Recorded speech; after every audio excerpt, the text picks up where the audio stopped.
Olá, meu nome é Will Ricardo. Por favor, se inscreva aqui no canal. Essa notícia é muito importante. O título não é clickbait, tá?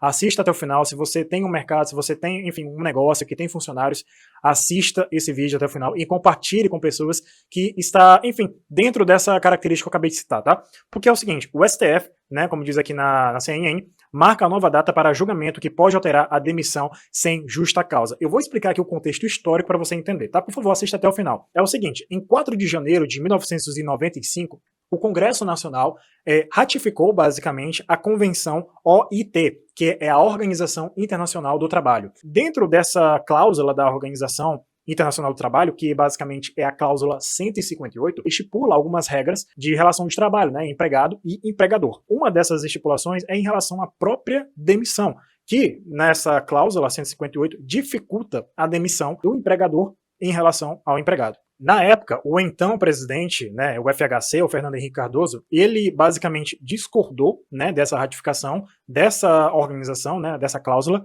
e assinou um decreto, né, esse decreto aqui, 2100, que diz o seguinte: o presidente da República torna público que deixará de vigorar para o Brasil, a partir de 20 de novembro de 1997, a Convenção de OIT, que é a Organização Internacional do Trabalho, relativa ao término das relações de trabalho por iniciativa do empregador. No caso, esse decreto ele foi questionado pela CUT, sempre a CUT, né, os sindicalistas, né, que atrasando nossa vida, o desenvolvimento econômico aqui no Brasil.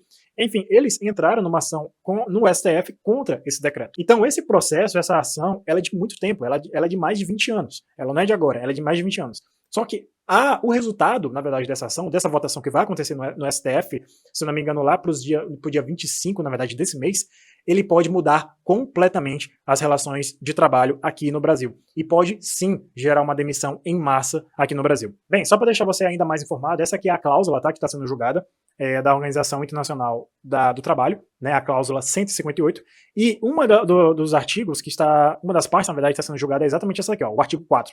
Não se dará término à relação de trabalho de um trabalhador a menos que exista para isso uma causa justificada, relacionada com a sua capacidade ou seu comportamento ou baseado nas necessidades de funcionamento da empresa, estabelecimento ou serviço. É isso que está sendo julgado na ação no STF. Aqui na matéria do Jota, ela dá algumas explicações interessantes, mas existem alguns detalhes que eu vou passar aqui para você no vídeo, porque se essa ação no STF for aprovada, infelizmente mesmo, essa ação vai ser constitucional. E eu vou explicar o porquê. Não estou dizendo que é benéfica, tá? Eu estou dizendo que do ponto de vista jurídico, ela seria constitucional. Não estou concordando, tá? Novamente. Mas eu vou explicar o porquê. Por que na Constituição, em relação às atribuições do Congresso Nacional, no artigo 48, diz o seguinte: resolver definitivamente sobre tratados, acordos ou atos internacionais que acarretem encargos ou compromissos gravosos ao patrimônio nacional, cabe, novamente falando, ao Congresso Nacional. Mas o que muitos não falam para você, não explicam para você, é que desde 1934, como diz aqui a matéria do Jus Brasil, o Brasil denunciou pelo menos 14 convenções, né, da OIT. Então, assim, desde 1934, essa denúncia, né, às cláusulas, né, da Organização Internacional do Trabalho acontece. Só que o STF está julgando, nesse exato momento, uma das mais importantes, que pode acarretar, sim, em uma série de demissões em massa aqui no Brasil. Bem, e o que vai acontecer se essa ação do STF passar? Bem, vai acontecer dois efeitos. Primeiro, o patrão ele não terá mais a mesma liberdade para demitir, né, um funcionário sem que haja uma justa causa. Então, basicamente,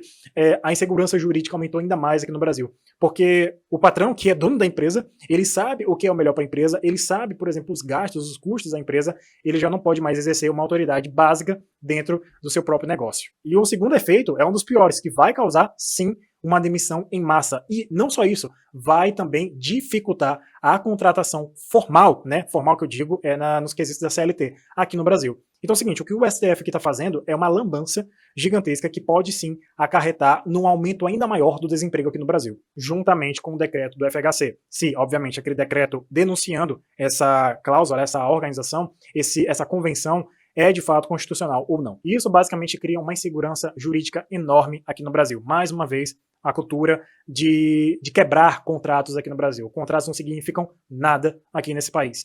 E isso mostra, por exemplo, que o empresário, que foi ele que, enfim, uniu os recursos, foi ele que se esforçou, foi ele que se arriscou, e foi ele que ele é basicamente a causa do empregado, porque sem o negócio dele, o empregado não teria um emprego. Então, essa pessoa que se esforça tanto, ele não tem o direito nem ao menos de exercer o arbítrio, né, de dizer, ó, se esse funcionário é útil ou não. Gente, é mercado, tá? O empresário também precisa sobreviver, tá? O empresário não é inimigo, o patrão não é inimigo. Essa mentalidade que existe aqui no Brasil, de que patrão é o opressor, empregado é o oprimido, gente, isso é cancerígeno, tá? Esse tipo de mentalidade é totalmente doentia. Quem mantém o negócio não é o empregado. Quem mantém o negócio, quem criou o negócio e quem fez o negócio crescer é o empresário, tá? A gente precisa colocar cada um no seu devido lugar. Não é porque, enfim, o empresário ele demite uma pessoa que também, enfim, às vezes até tem filhos, não é porque isso acontece que o cara é malvadão. Às vezes a empresa ela não tem condições suficientes para manter um determinado funcionário, ou 2 funcionários, ou 3 funcionários assim. Então, esse tipo de medida vem dessa cultura aqui existente aqui no Brasil, de que patrão é o opressor e empregado, né, é o oprimido. E para finalizar, né, esse vídeo, eu vou ficar aqui com essa fala, né, da juíza do trabalho, Ana Fischer, que diz o seguinte: no mercado de trabalho, quando se fecha a porta de saída, a tendência é que a porta de entrada também se feche. Ou seja, a nova regra constituiria forte desestímulo à contratação e à formalização. Sim, eu concordo plenamente com a Ana Fischer. Contratar vai ser ainda mais difícil. Arranjar emprego para quem está buscando trabalho vai ser ainda mais complicado. E isso, juntando com o fato de que o Lula quer acabar, por exemplo, com os empregos por aplicativo, só digo uma coisa: o futuro do Brasil é obscuro. O futuro do Brasil é em crise. Nesses 4 anos, o governo, infelizmente, o Brasil, a tendência é de baixa, é de crise. E, infelizmente, foi o que os brasileiros escolheram, né, em 2022. Compartilhe esse vídeo, tá, com as pessoas ao seu redor. Se inscreva no canal para se manter informado. Esse canal tem um cunho conservador, tem uma visão conservadora, tá, da política. Muito obrigado por assistir até aqui. Um abraço e até a próxima.